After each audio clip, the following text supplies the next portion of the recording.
of guys you're playing behind with the success that DeMarcus Ware and some of those linebackers in college have had. Now with you, I mean, how do you learn from those guys and apply what you've learned?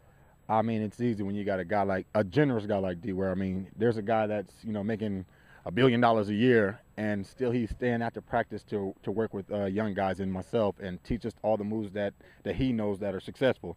So when you got a guy like that who's a well of knowledge and who's willing to share that knowledge with you, you would be an idiot to not soak it in and try to apply it. Talk about where your development is. You've been here for a couple of years now. Got a lot of playing time last year. What kind of impact can you have this year? I mean, for myself, it's just trying to grow and become a more productive member of the team. Not just for myself as an individual, but for the team. I want to be a productive member of the defense. And I mean, there's 11 guys out there, and you don't want to be the one guy who's not doing your job or letting the other 10 down. So for me, it's just kind of growing up in my role, playing a little harder, playing a little faster, playing a lot smarter, and having a little more fun.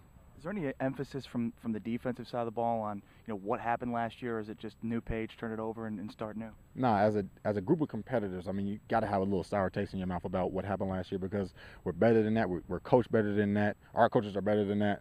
So at the end of the day, you got to turn the page, but you got to have that in the back of your mind for motivation to kind of raise the bar for ourselves as a unit. How do you keep your motivation? I mean, with the fact that obviously Spencer and Ware have been here, so, since you've been here. I mean, how do you kind of get that, take that next step in your career? Compete.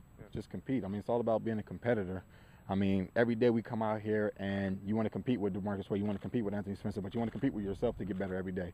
What can I do from play 1 to play 50 to be a better football player and a better member of this team? And that's what it's all about. Just coming out here and competing, and by that, you'll make yourself better. What did the coaches say at the end of the last year that you needed to improve upon? I mean, was there any specific aspect of your game that they kind of said that? Just all around be better. I mean, for myself, I expect to all around get better. I want to be a better pass rusher, better run stopper.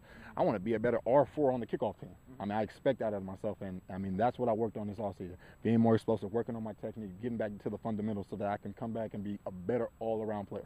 How different is this defense without guys like Brady James and Keith Brookings? The great thing about having Sean Lee and Bruce Carter and Dan Connor is it's not different. I mean, those are 3 guys who are born leaders. I mean, they're going to harp on you. I mean, like Jerry Jones said, it's like circumcising a mosquito.